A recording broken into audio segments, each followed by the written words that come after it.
Bismillahirrahmanirrahim. Assalamualaikum warahmatullahi wabarakatuh.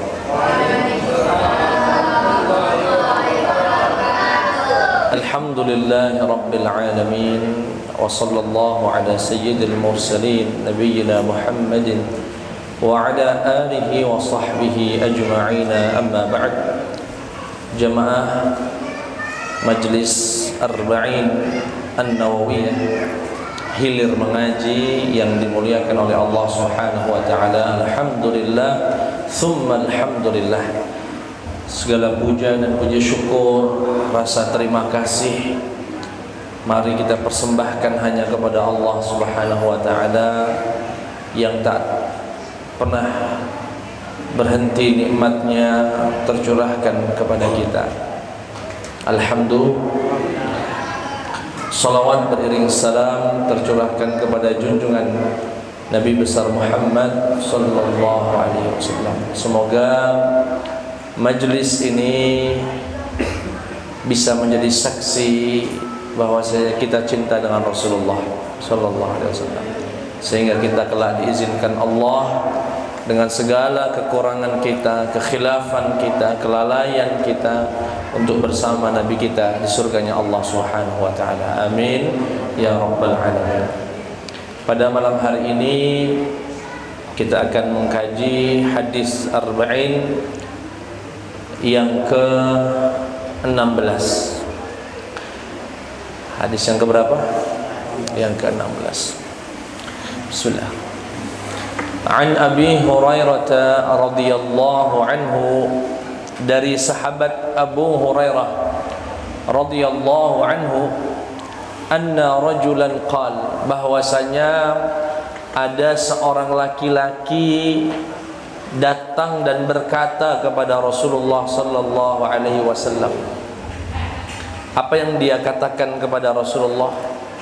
Ausini, ya Rasulullah, berikan aku wasiat. Berikan aku wasiat.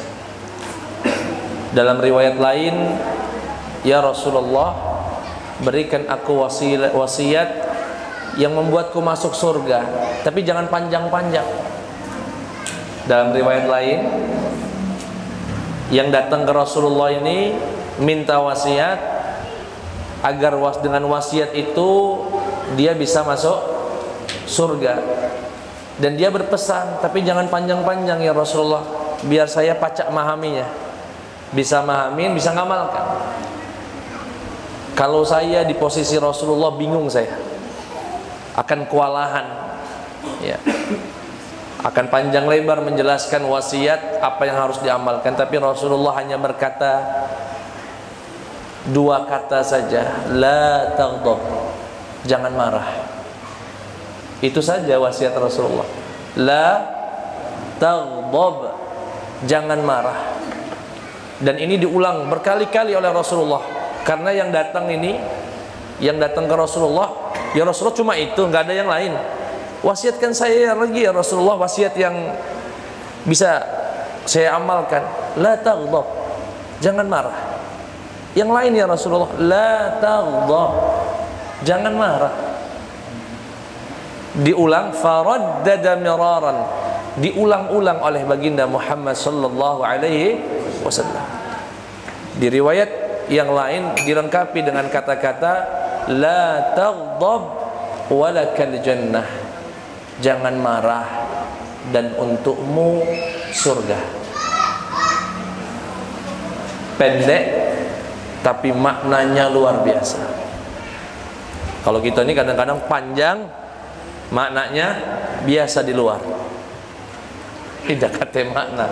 Khutbah sejam, wong lah marah dengarnya. Tapi kalau baginda Muhammad sallallahu alaihi wasallam yang memiliki jawami'ul kalim, kelebihan berbicara singkat namun maknanya padat dan luas. La taghdab, jangan marah, dan untukmu surga. Inilah yang akan kita kaji pada malam yang mulia ini insyaallah. Bapak Ibu yang dimuliakan oleh Allah Subhanahu wa taala, Yang pertama ingin saya sampaikan, semangatnya sahabat pengen masuk surga itu patut dicontoh, patut di bagaimana dia pengen masuk surga. Di hadapannya ada seorang nabi yang kata-katanya adalah wahyu, la yantiqu 'anil hawa in huwa illa wahyu yuha. Semua yang keluar dari lisan Rasulullah adalah wahyu Allah Subhanahu wa taala. Datang ya Rasulullah, berikan aku amalan, wasiatkan aku amalan biar aku bisa masuk surga ya Rasulullah. Nah, semangat ini perlu kita contoh, Bapak Ibu yang dimuliakan Allah Subhanahu wa taala. Maksudnya gimana? Ya, jangan ragu datang ke guru, datang kepada pewarisnya Rasulullah. Al-ulama warathatul anbiya. Para ulama itu adalah pewarisnya para nabi. Kata Rasulullah, saya ini dan kami para nabi itu tidak mewarisi dirham, enggak mewarisi dinar, enggak mewarisi harta. Yang kami warisi hanyalah ilmu. Makanya warathatul anbiya adalah ulama, orang-orang yang berilmu. Datang sekali-kali, sempatkan sebulan sekali, 2 bulan sekali, minimal setahun sekali, silaturahim ke rumah guru. Guru, saya ini baru dapat kerjaan, misalnya baru dapat kerjaan. Kerjaannya apa? Begini. Oh, saya minta doanya guru, sama minta nasihatnya, biar saya ini baca istiqomah. Luar biasa. Semangat dia mencari amalan, wasiat agar bisa menghantarkannya ke surga Allah Subhanahu wa taala. Dan ini dilakukan oleh sahabat. Namun yang menarik, jawaban Rasulullah itu kadang-kadang beragam. Jawaban Rasulullah itu beragam. Kadang-kadang ada yang datang dan minta amalan, dikasihnya jihad. Kadang-kadang datang ke Rasulullah minta amalan, dikasihnya birrul walidain, berbakti kepada orang. Kadang-kadang datang minta wasiat, dikasihnya sholat witir,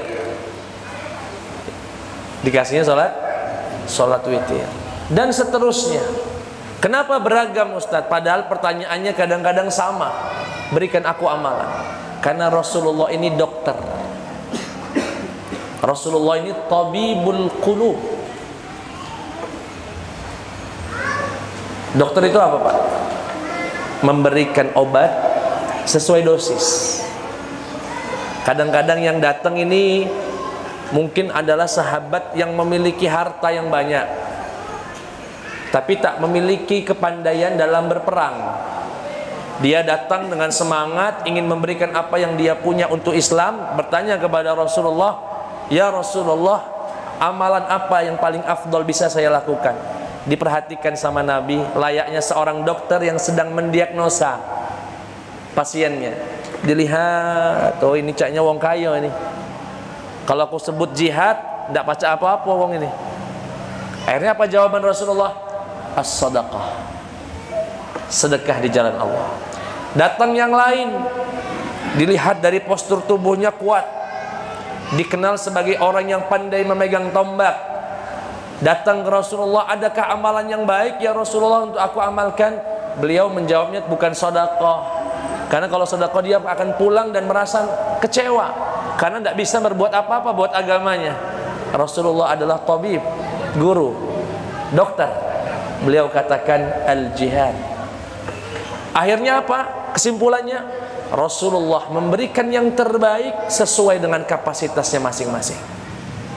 Dengan kapasitasnya masing-masing.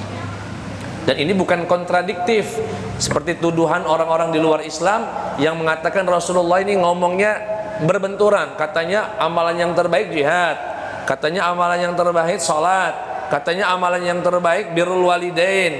Kok bisa macam-macam padahal pertanyaannya sama? Ya, macam-macam karena yang datang juga macam. Penyakitnya beda-beda.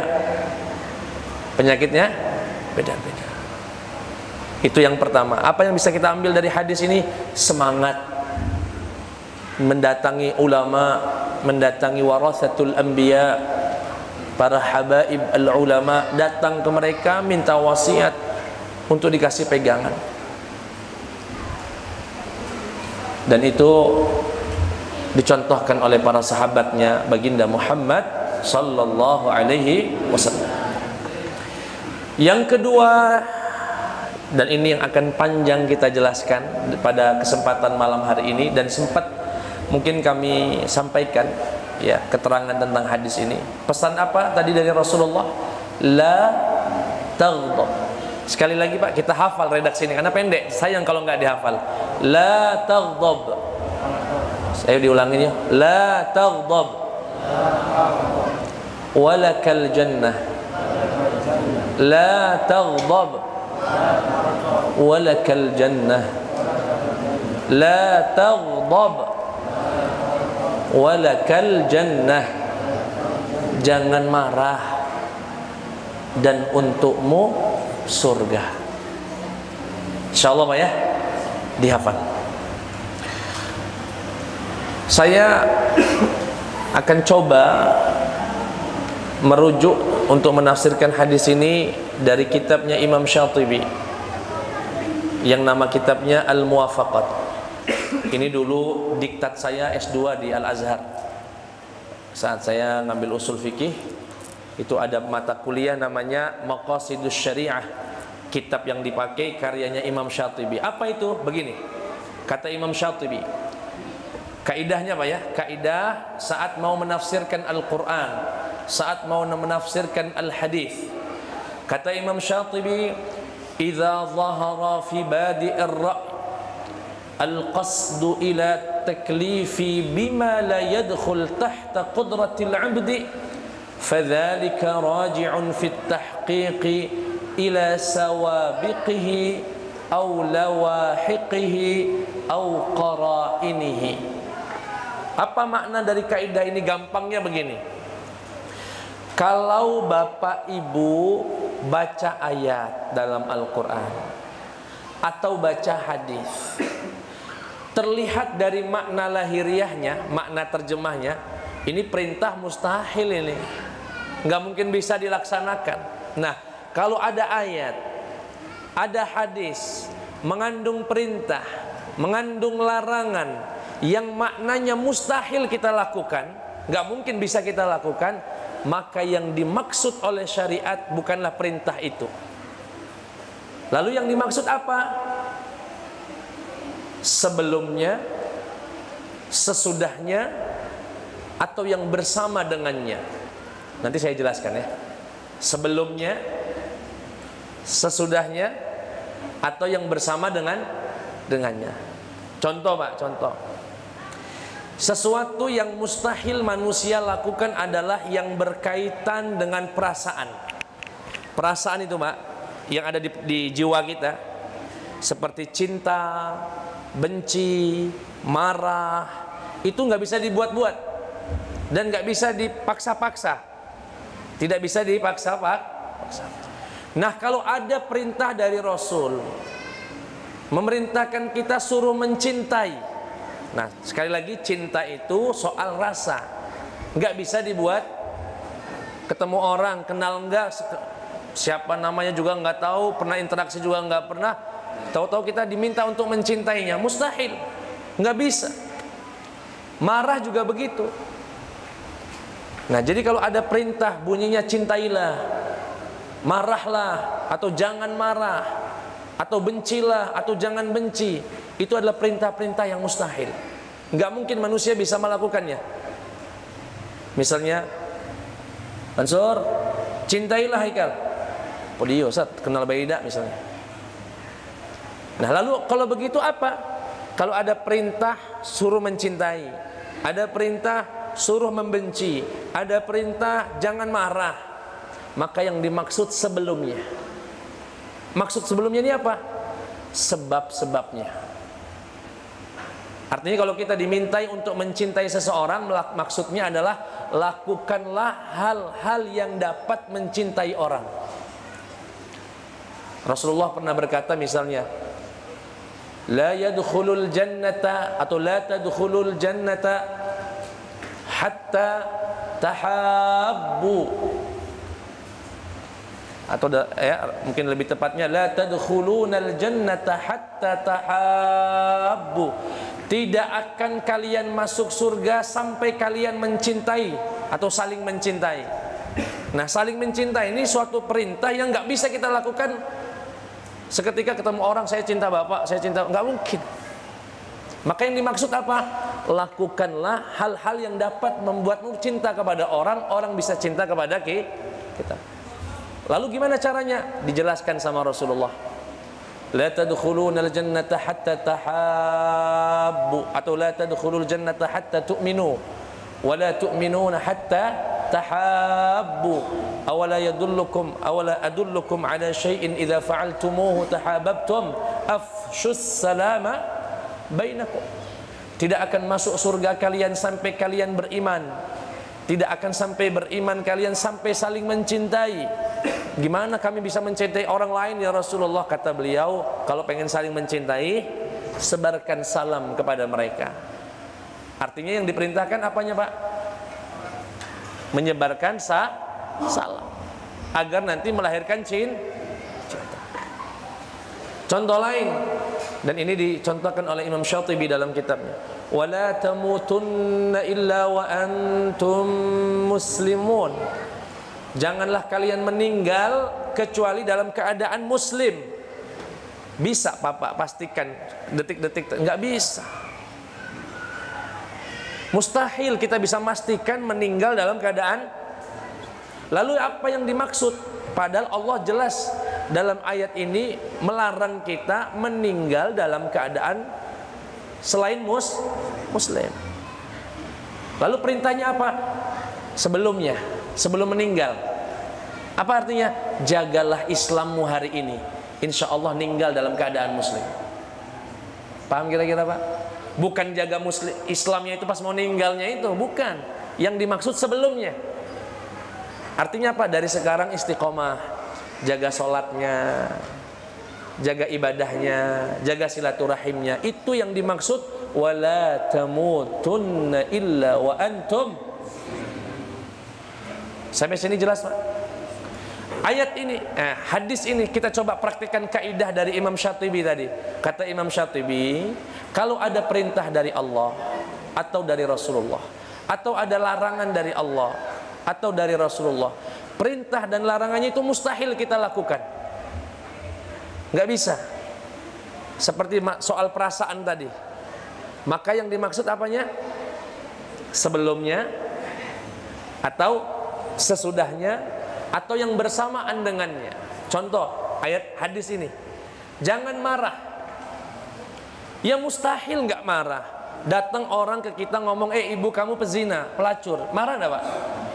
Nggak boleh marah. Nggak boleh marah. Kenapa? Rasulullah melarang marahnya? Nggak bisa, pasti marah. Selama dia manusia, pasti marah.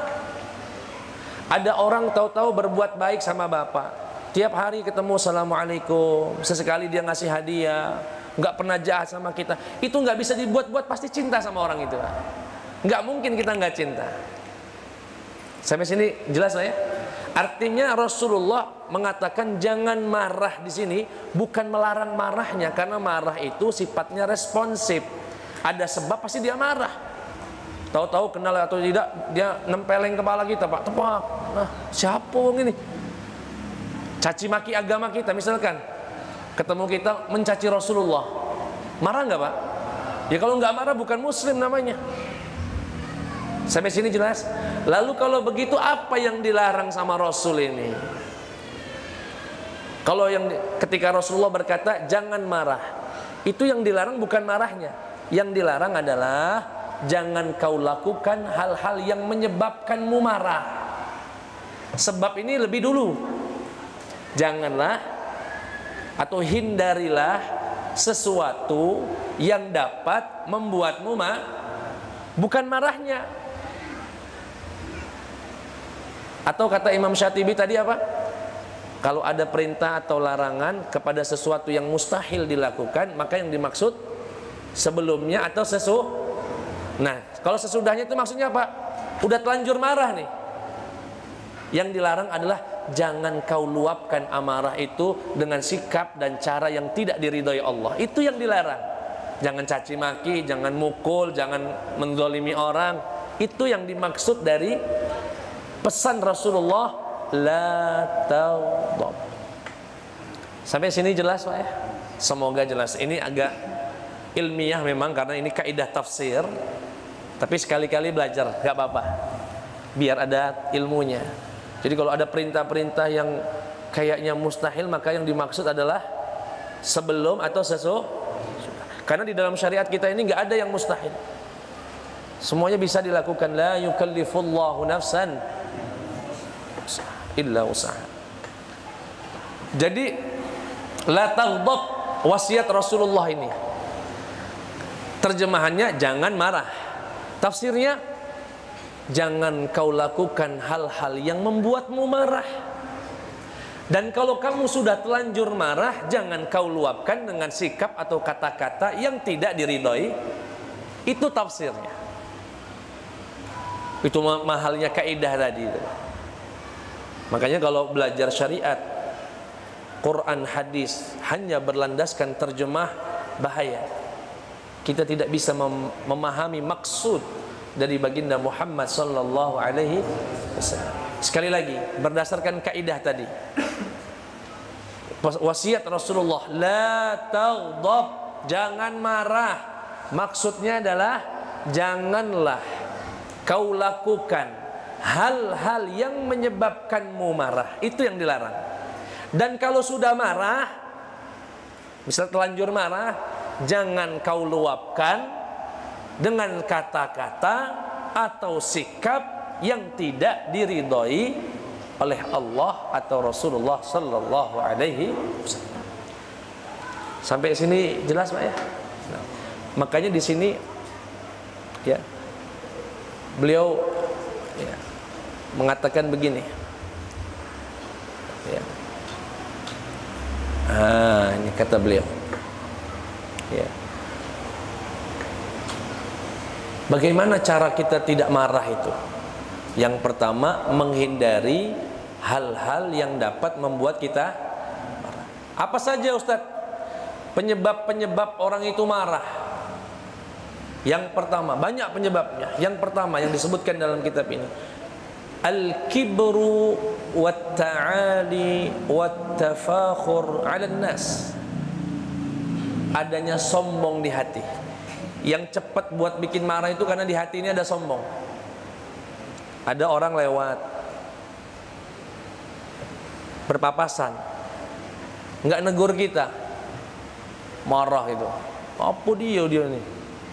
Dulu pas kere datang ke aku cium tangan lah, karena udah sukses, tidak pernah. Marah. Kenapa dia marah itu Pak?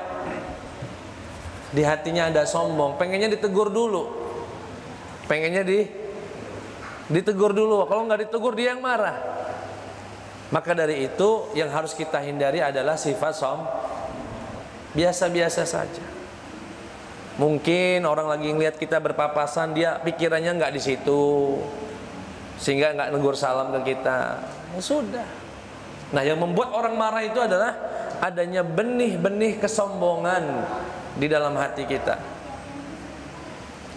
Yang berikutnya, suka ngejek. Suka punya teman misalnya, orangnya hitam keling. Biasanya orang ini kalau diejek nggak marah. Biasanya, karena ini orang kebiasaan ngejek. Ling, mau kemana Ling? Nah, manggil temannya keling. Tahu keling Pak ya? Bahasa Palembang apa Pak? Keling itulah. Hah? Hitam kelet. Hitam pekat ya dah. Keling itu bahasa apa ya? Oh, Sunda. Hitam keling ya dah. Atau ada orang pendek dipanggilnya cebol. Bal cebol misalnya. Sering dia ngucap itu. Pada waktunya orang yang cebol tadi, yang biasanya nggak marah, mungkin dia sedang ada emosi, mungkin sedang ada masalah, dia marah. Akhirnya ribut sama kita. Penyebabnya ada keributan, adanya kemarahan apa Pak? Suka ngejek tadi. Suka ngejek. Yang berikutnya, banyak bercanda. Kasratul mizah. Banyak bercanda itu perlu, pada waktunya perlu, karena ya tidak kering-kering nih hidup ini. Ada seninya, apalagi orang Palembang lakar ya. Tapi kalau terlalu banyak, akan datang waktunya kesleo dia ngomong, kesinggung orang dibuatnya, marah dia, padahal mungkin niatnya cuma bercanda. Seperti hari ini bercanda yang berlebihan adalah budaya ngeprank. Budaya wah sampai berlebihan. Yang baru-baru ini kita baru tahu yang viral, ngeprank temennya makan babi. Dia omongnya sate ayam apa.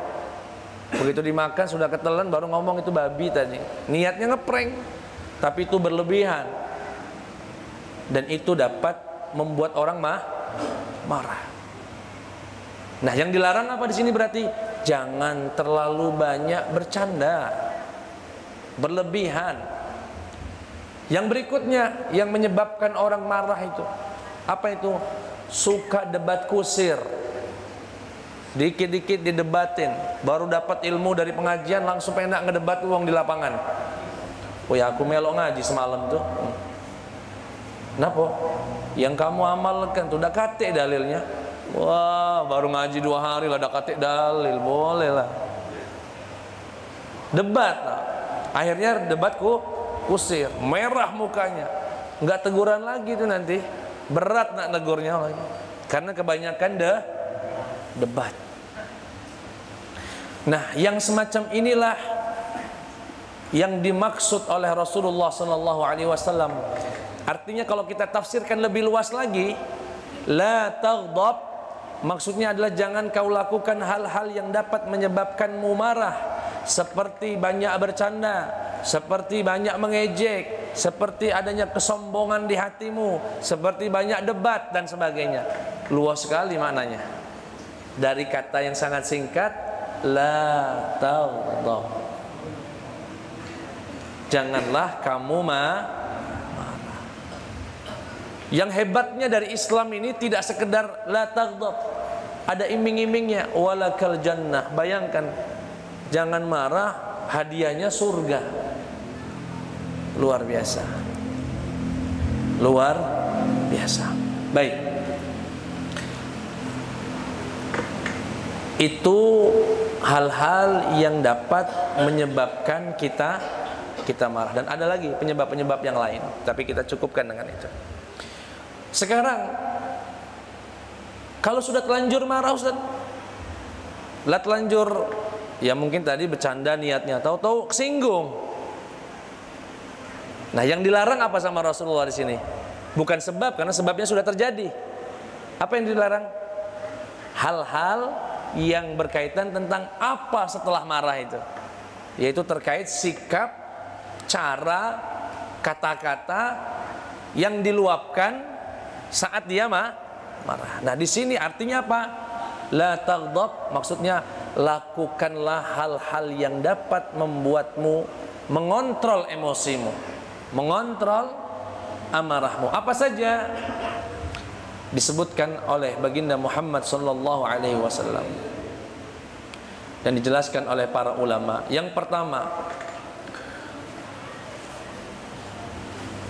belajar ngontrol diri. An yurawwidha nafsahu wa yudarribaha 'ala at-tahalli bimakarimil akhlaq kal hulm aw hilm was sabr wat tathabbut fil umur. Apa itu? Dari sekarang, terutama yang muda-muda ini, kalau kita lihat orang tua itu, Pak, lebih apa ya?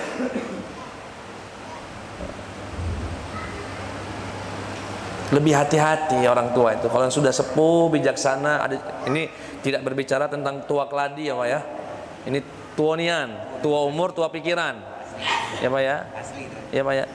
Makanya orang tua itu lebih bijaksana. Ketika kita mau marah, ketika nanya sama orang tua, udah nggak usah. Nah, di sini cara mengobati emosi tadi yang sudah telanjur datang, tak diundang tadi, atau kadang-kadang kita undang, ya, adalah dengan melatih diri mengontrol dan bersifat atau berakhlak sebagai orang yang kalem. Senyumin aja lah. Ada orang ngomong, Ustadz, aku tidak enak dengar dengan ceramah Ustadz tuh, dekatnya nyambung. Lain kali nggak usah ceramah sini ya Ustadz ya. Terima kasih. Nggak usah marah. Sudah, berarti dia nggak suka. Dan bukan tugas penceramah untuk membuat orang suka. Kita hanya menyampaikan risalah ya Pak ya. Senang, tidak senang, sudah bukan. Bahkan kalau cita-cita penceramah adalah biar dicintai semua orang, mustahil, nggak akan bisa. Ya. Ridha kullin nas ghayatun la tudrak. Bercita-cita untuk mendapat keridhaan seluruh manusia adalah cita-cita yang mustahil. Pasti ada yang nggak suka. Jangankan kita yang banyak orang, baginda Muhammad saja ada yang nggak suka. Ya, tahu-tahu ada orang, kita lagi ceramah berdiri dia ngomong, Ustadz udahlah Ustadz, diam misalnya, ya sudah, diam saja, kalem saja. Kalau kata Imam Syafi'i, bagaikan kayu gaharu, makin dibakar makin wangi. Makin dibakar makin wangi.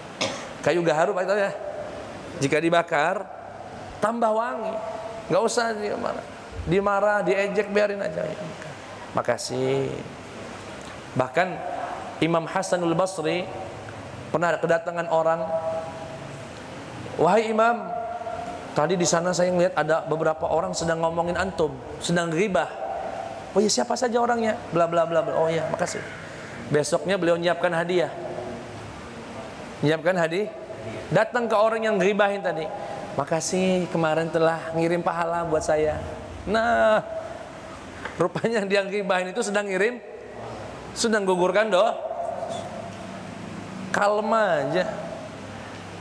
Santai saja. Itu yang pertama. Usahakan ketika ada orang yang membuat kita marah, sabar. Panas memang. Kalau ya di awal-awal itu pasti panas. Ganjel. Gelisah kita. Ya. Terutama orang Palembang nih, jaga-jaga emosi. Suasana lah panas. Ya. Duit ada kate. Dagangan sepi. Oi. Suara lantang galau. Panas. Ya, kalau pengen mencontoh baginda Muhammad, lagi ngaji begini di Masjid Nabawi, datang orang, duduk. Ya Rasulullah, aku nak berzina. Lagi di majelis, datang orang ngomong sama Nabi di depan para sahabat, saya mau berzina. Umar merah, Abu Bakar, semuanya mau marah. Kata Rasulullah, dah, biarin. Dipanggil sama Rasulullah. Mau berzina sama siapa? Mau berzina sama? Kemudian Rasulullah mencoba mengajak dia berfikir. Kata Rasulullah sallallahu alaihi wasallam, kalau ada orang laki-laki lain berzina dengan ibu kandungmu, kamu ridha? Enggak ridha ya Rasulullah. Begitu juga jika kamu berzina dengan wanita dan wanita itu adalah ibu buat orang lain. Kalau ada orang lain mau berzina dengan adik kandungmu perempuan, kamu ridha? Enggak ridha ya Rasulullah. Begitu juga jika kamu berzina dengan wanita dan wanita itu adalah adik seorang laki-laki yang lain. Jika ada orang lain ingin berzina dengan anak kandungmu, kamu ridha? Tidak ridha ya Rasulullah. Begitu juga orang lain, jika kamu berzina dengan seorang wanita dan dia adalah putri dari orang lain, dia juga tidak ridha. Sadar. Lihat bagaimana sikap Rasulullah. Coba kalau hari ini ada yang datang ngomong begitu, apa yang kita lakukan Pak? Terbang ini Pak. Oh. Lihat baginda Muhammad SAW, kalem aja, nah, santai. Akhirnya apa? Dipegang dadanya sama Rasulullah. Ya Allah, sucikanlah hatinya, bersihkanlah hatinya. Seketika dia berdoa, ya Rasul, ya Rabb, irhamni wa Muhammadan wa la tarham ghairana. Ya Allah, rahmati aku, rahmati Nabi Muhammad, dan jangan rahmati selain kami berdua. Nah, ngapoi? Jengkel sama sahabat yang lain lah, marahin dia tadi. Jangan, kalau berdoa itu jangan tanggung-tanggung, kata Nabi. Doakan galau. Spontan manusia. Orang Badui datang ngomong marah-marah. Dalam kesempatan yang lain, datang orang laki-laki masuk masjid, kencing dia. Tuh, nah, marah. Umar sudah mau berdiri, sahabat yang lain sudah mau berdiri. Kata Rasulullah, biar selesai dulu kencingnya. Biar selesai dulu kencingnya. Begitu sudah selesai, kata Rasulullah, ambilkan air, ihriqi, kemudian siramkan. Karena kebetulan lantainya kan pasir. Kalau disiram air, apa namanya, merembes ya, merembes. Perhatikan Pak, ketika orang mengambil sikap tidak dicampuri dengan emosi, maka keputusannya akan bijaksana. Sekarang kalau orang tadi sedang kencing, sedang buang air kecil, di tengah dia buang air kecil itu kita marahin, kemana air kecilnya Pak? Kocar kacir. Kalau sudah kocar kacir, cak mana cara membersihkannya? Susah. Artinya apa? Emosi spontan itu sering tidak melahirkan manfaat, malah kesusahan nantinya kita. Tapi baginda Muhammad SAW tahu betul. Kata beliau, selesaikan dulu itu. Bahkan Syekh Ali Jum'ah, guru kami, Profesor Dr. Ali Jum'ah, mengambil dari hadis ini pemahaman yang luar biasa. Kenapa Rasulullah tidak menghalangi orang tadi, bahkan membiarkan dia kencing di rumah Allah, di masjid Allah. Kata beliau, kata Syekh Ali Jum'ah, karena Islam itu memperhatikan al-insan qabla al-bunyan, as-sajid qabla al-masajid. Muliakan manusia baru muliakan bangunan. Muliakan orang yang sujud dulu daripada masjidnya ini. Muliakan manusianya dulu, al-insan, sebelum bunyan masjid. Artinya apa? Orang yang sedang buang air kecil tadi, karena mungkin ketidaktahuannya, karena dia pikir masjid ya tempat yang lain, dia kencing, kalau dihalangi di tengah dia kencing akan menjadi penyakit. Dan melindungi manusia dari penyakit lebih mulia daripada melindungi masjid dari najis. Karena manusia itu lebih mulia daripada bangunan. Bahkan Nabi Muhammad SAW pernah datang ke Ka'bah dan berkata, wahai Ka'bah, sesungguhnya engkau adalah makhluk Allah yang mulia. Makhluk Allah yang mulia. Tapi setetes darah manusia yang jatuh ke bumi jauh lebih berharga dari kamu. Jauh lebih berharga dari, artinya nyawa manusia, darah manusia lebih berharga di sisi Allah daripada Ka'bah. Artinya jangan sembarangan bunuh orang, jangan sembarangan melukai orang. Itu lebih mahal harganya daripada sekedar bangunan. As-sajid qabla al-masajid, muliakan orang yang sujud dari tempat sujudnya. Itu yang dipahami oleh Syekh Ali. Kemudian begitu dia buang air kecil, tinggal disiram, enak. Coba kalau di stop tadi, gara-gara emosi spontan tadi, apa yang terjadi? Nah, kemana-mana, bingung kita. Mana baik tadi tetesannya. Datang seorang laki-laki ke Rasulullah Sallallahu Alaihi Wasallam, ya Nabi Muhammad, ya Muhammad. Dan ini dikatakan laki-laki ini mau ngetes Rasulullah. Datang mau menguji Rasulullah, mau menguji sifat kenabiannya. Apa itu sifat kenabiannya?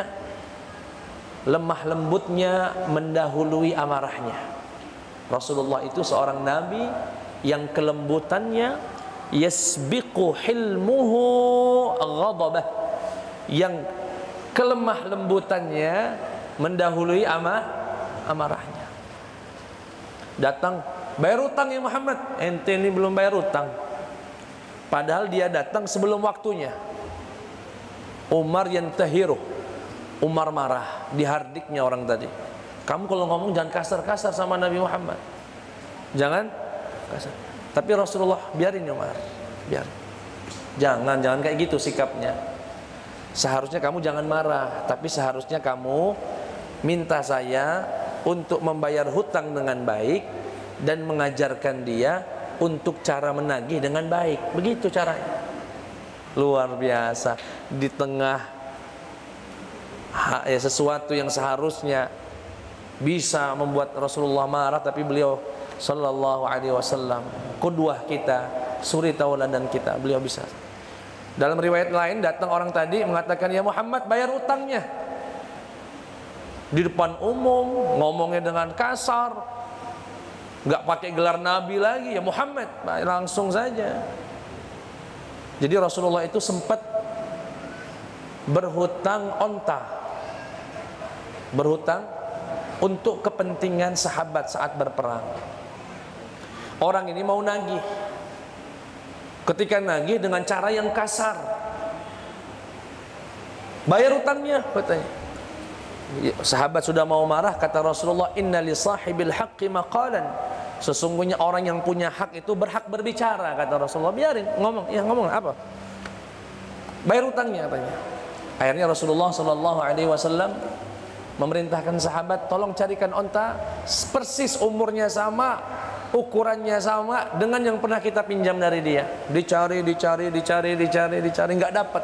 Datang lagi sahabat, ya Rasulullah, nggak ada onta persis seperti yang pernah kita pinjam sama dia.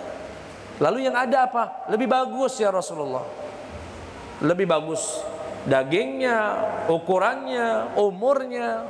Ya sudah, kasih. Kemudian kata Rasulullah, inna khairakum ahsanuhum qada'a. Sebaik-baik di antara kalian adalah orang yang lebih baik saat mengembalikan hutangnya. Nah, dari sini Pak, jika ada orang yang kita hutangi membayar dengan lebih, itu bisa halal, tidak sekonyong-konyong jadi riba.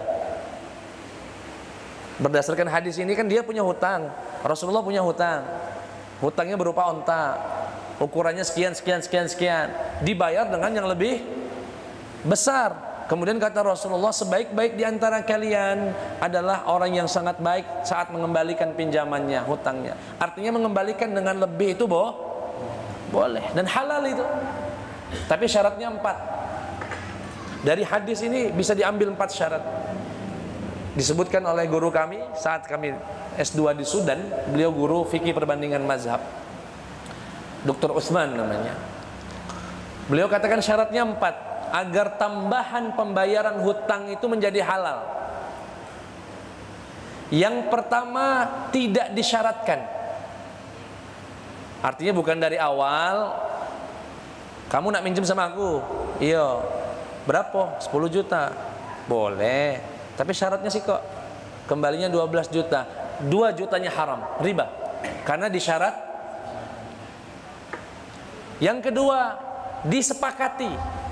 Nah, kalau disyaratkan kan dari satu pihak, dari si pemberi hutang. Kalau sepakat itu dari dua belah. Bahkan kadang-kadang yang minjem yang nawarin, minjem sih 10 juta, kaki aku bayar 12 juta, sepakat enggak? Nah, 2 juta itu meski disepakati oleh keduanya, haram hukumnya. Ustadz kan sama-sama ridho, Ustadz. Ya zina juga kalau sama-sama ridho haram, Pak. Ya Pak ya. Ini kadang-kadang di masyarakat ini kalau sudah sama ridho, selesai urusan, Pak. Tidak, haram ya haram. Jelas Pak? Tidak disyaratkan, tidak disepakat. Yang ketiga, tidak ada syarat, tidak ada kesepakatan, tapi udah ada kebiasaan di kampung situ yang mengikat. Setiap orang minjem pasti bayarnya lebih. Sudah menjadi kebiasaan.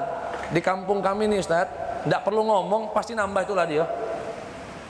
Kalau tidak, pasti dia dicemooh wong. Minjem 10 juta pasti bayarannya 11 juta di sini. Udah terkenal di sini, udah. Lah biasa kami mah itulah. Riba itu. Jelas kira-kira apa? Yang keempat, tidak ada paksaan dari orang. Dia memberi tambahan itu memang murni, mungkin pengen mengucapkan terima kasih. Mungkin gara-gara hutangannya itu dia sukses. Dia pacak beli sesuatu yang dia inginkan. Dengan itu dia ucapkan terima kasih, dibelebihkan. Padahal selama ini nggak ada omongan, nggak ada syarat, nggak ada kebiasaan. Dia ngenjuk, baik, terima Pak, halalan thayyiban. Iya, hadiah dari beliau, sedekah, terserah ininya apa dia. Dan itu yang dilakukan oleh baginda Muhammad sallallahu alaihi wasallam. Tapi bahasan kita bukan itu sebetulnya. Bahasan kita sikap Rasulullah yang didatangi seseorang ngamuk-ngamuk, tolong bayar utangnya. Enggak ada kata tolongnya lagi, bayar utangnya. Tapi Rasulullah sallallahu alaihi wasallam dengan santai mengatakan, "Ya Umar, inna li sahibil haqqi maqala." Sesungguhnya orang yang punya hak itu punya hak berbicara, biarin saja. Itulah ketika orang mampu mengontrol emosinya, ia akan melahirkan sikap yang bijaksana. Bapak Ibu yang dimuliakan Allah Subhanahu wa taala. Kemudian cara mengontrol emosi yang sudah telanjur marah tadi adalah memikirkan akibat marah. Akibat buruknya dia orang marah itu rugi lahir batin, Pak. Jasmani dan rohaninya rugi. Kalau jasmani, muka jadi jelek. Nggak ada orang nggak marah itu mukanya ganteng. Mukanya merah, darahnya naik, ya Pak ya, gemeter, bawaan emosi, ngomong nggak terkontrol, kadang-kadang sampai kalimat-kalimat kufur keluar, bahkan nama-nama kebun binatang juga keluar, ya, satwa, keluarga lo, kalau sudah nah dia pikirkan, kalau dia marah udah jelek, gemeteran, ngomong gak terkontrol, kaget, nyesel.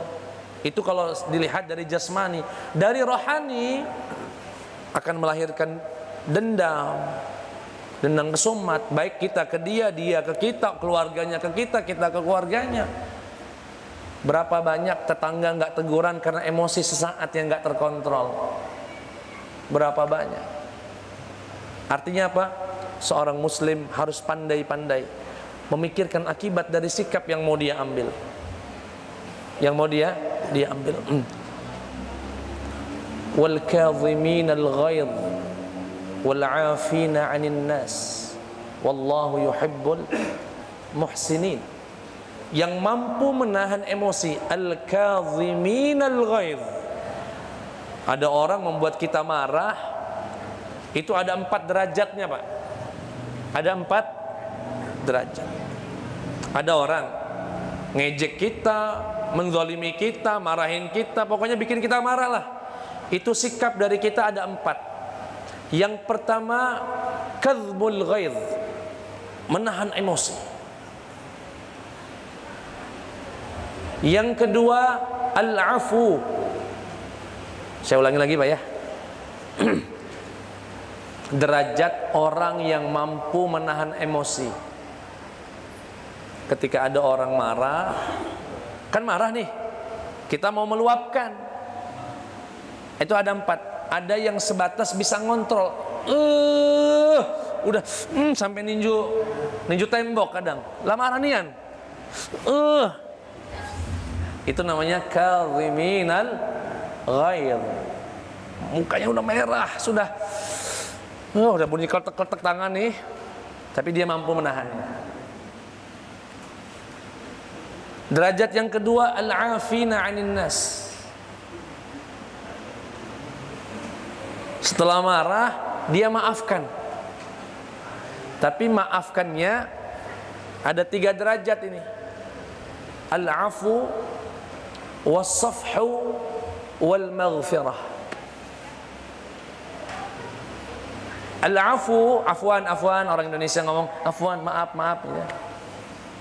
Itu adalah memaafkan orang tapi sambil ngomel dikit. Nah, kamu ini ya, saya maafin tapi jangan ngulangin lagi, kalau enggak awas ya saya tempel. Ya, itu afu namanya. Maaf tapi sambil masih ada omelan. Yang kedua, maaf nggak diomelin tapi diingat, diingat. Pernah Nelson Mandela, tokoh dari Afrika, ketika dia sudah berhasil mengusir penjajah, Kamu marah nggak sama mereka? Enggak. Dimaafin nggak? Maaf, lupa nggak? Dimaafin, tapi lupa Gus Dur. Ditanya Gus Dur, siapa orang paling jahat dalam kehidupanmu? Soeharto katanya. Ngomong baik main ya Soeharto.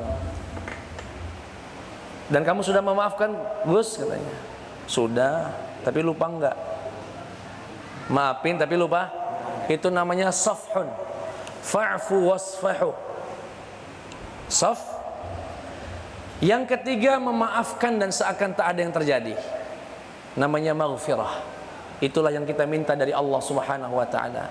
Semoga Allah memaafkan kita, dihapus betul dari catatan buku kita sehingga tak ada lagi. Enggak ada lagi yang dipertanyakan. Amin ya rabbal alamin. Berarti cara yang kedua gimana? Saat datang emosi tadi, memikirkan akibat. Ya Pak ya, memikirkan akibat. Yang ketiga, membaca doa isti'adzah. A'udzubillahi minasyaitonir rajim. A'udzubillahi minasyaitonir rajim. Pernah terjadi dua orang saling mencaci maki. Istabba rajulani 'inda Nabi sallallahu alaihi wasallam. Saling mencaci dua orang di hadapan Rasul. Wa ahaduhuma yasubbu sahibahu mughdiban qad ihmarra wajhuhu. Salah satu di antara mereka sudah merah mukanya, sudah marah dari cacian itu. Dipanggil sama Nabi sini. Inni la a'lamu kalimatan. Sesungguhnya aku tahu betul ada suatu kalimat jika dibaca oleh seseorang hilang amarah tersebut yang ada di hatinya tadi. Apa ya Rasulullah? A'udzu billahi minasyaitonir rajim. Jadi kalau kita lagi marah baca a'udzu billahi minasyaitonir rajim. Dan bacaan yang lain, ya itu dapat menghilangkan, karena setan itu tukang ngompori. Tukang ngompori. Yang keempat, taghyirul halah, merubah posisi tubuh. Kalau bapak, ibu lagi marah dan posisinya berdiri, segera duduk. Kalau lagi marah, dicaci maki orang dalam posisi duduk, berbaring. Kata Rasulullah SAW, "Idza ghadiba ahadukum wa huwa qa'imun falyajlis." Jika salah satu di antara kalian marah dalam kondisi berdiri, falyajlis, duduk. Fa in dhahaba anhu al-ghadab, jika dengan duduk sudah hilang marahnya, alhamdulillah. Kalau belum hilang, falyattaji', maka berbaringlah. Kenapa? Begini alasan logisnya, Pak. Orang kalau dia marah dalam posisi berdiri, dia berpotensi untuk melakukan sesuatu yang membahayakan. Bisa nendang, bisa ninju, bisa nempeleng, bisa macam-macam. Sehingga kalau dia duduk, minimal nendang sudah tidak pacak lagi. Ya Pak ya, nak berlari ngejar wong tidak pacak lagi. Lah duduk. Tapi kalau kita kebalik, marah berdiri dia. Kalau lagi marah malah ya sudah makin jadi. Tapi sunnahnya Nabi apa Pak? Kalau lagi marah dalam posisi berdiri, duduk. Duduk masih marah juga, berbaring. Insya Allah itu akan menghilangkan emosi kita. Yang berikutnya, diam. Kalau lagi dibuat marah, diam. Jangan sampai keluar. Karena ini kalau keluar dalam kondisi marah, pasti nggak kontrol. Pasti tidak terkontrol. Maka ditahan. Yang berikutnya berwudu. Berwudu. Kata Rasulullah, ala innal ghadaba jamrah. Ketahuilah sesungguhnya marah itu bagaikan bara. Tatawaqqadu fi qalbi bani Adam, yang terus menyala-nyala di dalam hati anak Adam. Maka matikanlah dengan air wudu. Berwudu ya. Tangan yang panas, muka yang sudah merah tadi gemeter mau marah itu. Kalau orang Palembang ngomong bedetup-detup Ustaz. Oh, jantungnya berdetup-detup. Wudu, ya, berzikir dan sebagainya. Bapak Ibu yang dimuliakan Allah Subhanahu wa taala. Tapi tidak semua marah itu salah. Ada marah yang dianjurkan. Ada marah yang, bagaimana Ustadz membedakannya? Gampang. Jika penyebab marahnya terkait urusan personality, maka jangan marah. Tapi jika penyebab marahnya diarahkan kepada agama, syiar-syiar agama, marahlah kita. Rasulullah dicaci maki, marah. Kalau enggak marah, pertanyakan imannya. Agamanya diinjak-injak, marah. Kalau enggak marah, bukan muslim namanya, bukan mukmin. Rasulullah SAW dikatakan tidak pernah marah dalam urusan pribadi beliau. Tapi jika ada hurmat min hurumatillah, ada sesuatu yang dimuliakan dalam agamanya direndahkan, tak ada satu orang pun mampu menghalangi Nabi Muhammad SAW. Tapi maksud saya tetap juga terkontrol, bukan kemudian mecah-mecahkan kaca, tidak jelas. Tetap diluapkan amarah tersebut dengan jalur yang syar'i juga, yang syar'i. Bapak Ibu yang dimuliakan Allah Subhanahu wa taala, saya tutup dengan hukum, ya. Di dalam Islam, Pak, sesuatu yang keluar dalam posisi amarah itu dihitung oleh syariat. Maksudnya dihitung, misal ada seorang laki-laki marah, tahu-tahu dia ucapkan kamu saya cerai, jatuh talak satu, walaupun dia marah, emosi tadi. Atau gara-gara marah mecahin kaca orang, ganti, nggak bisa dia ngomong aku tidak sengaja, nggak bisa, marah, tanggung jawab. Al-ghadban mas'ulun an tasarrufatih. Orang yang marah bertanggung jawab atas perbuatannya saat marah. Idza atlafa al-insanu hala ghadabihi syai'an dha qimatin li ahadin fa innahu yadmanu hadzal mala wa yughram aw yaghrim qimatahu. Jika seseorang marah kemudian merusak suatu benda yang berharga milik seseorang, maka dia menggantinya. Kalau dia membunuh seseorang dalam posisi marah, terhitung dengan membunuh yang sengaja. Kalau dia mengucapkan kalimat kufur, dihukumi sebagai murtad. Kalau dia bersumpah, dihitung sumpahnya. Kalau dia watallaq wa in tallaq, kalau dia mencerai, waqa'a talaquhu, terhitung juga talaknya. Jadi hati-hati betul, jangan sampai kita tidak mengontrol. Kalau orang begitu sikapnya, kira-kira berhak masuk surga nggak, Pak? Orang yang bisa mengontrol amarahnya tadi. Wong gila. Makasih. Dia niat ngitungnya apa? Semoga itu menggugurkan dosa saya. Makasih. Bahkan Syekh Yusuf Qardawi mengatakan, kalau ada orang yang mencacinya, beliau berkata, ya Allah, jika cacian itu benar adanya, ada pada diri saya, maafkan saya, ampuni saya. Tapi jika tidak ada dalam diri saya, berikan dia hidayah. Selesai, Pak. Salah. Ya Allah, jika apa yang diucapkan kepada saya benar adanya dan saya mungkin gak sadar, faghfirli, maafkan saya, ampuni saya ya Rabb.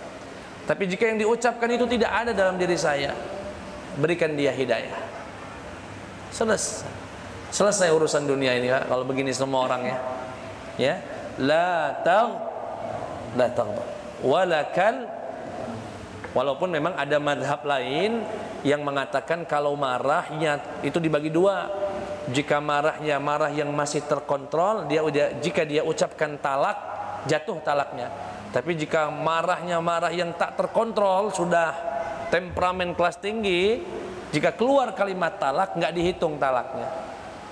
Makanya ada bab khusus dalam fikih itu, talaqul ghadban, lafal tolak yang keluar dari orang yang marah. itu terjadi atau tidak. Dalam mazhab kita Imam Syafi'i kena, jatuh talak. Itu saja Bapak Ibu yang dimuliakan oleh Allah Subhanahu wa taala. Mari semoga ini tidak sekedar jadi ceramah, jadi catatan. Saya juga, bapak-bapak semua, kita latih nafsu kita. Apa pesan Rasulullah, Pak? Satu kali lagi, la taghdab walakal, jangan marah dan untukmu insyaallah kita masuk surga Allah. Amin ya rabbal alamin. Akhirul kalam, wassalamualaikum warahmatullahi wabarakatuh.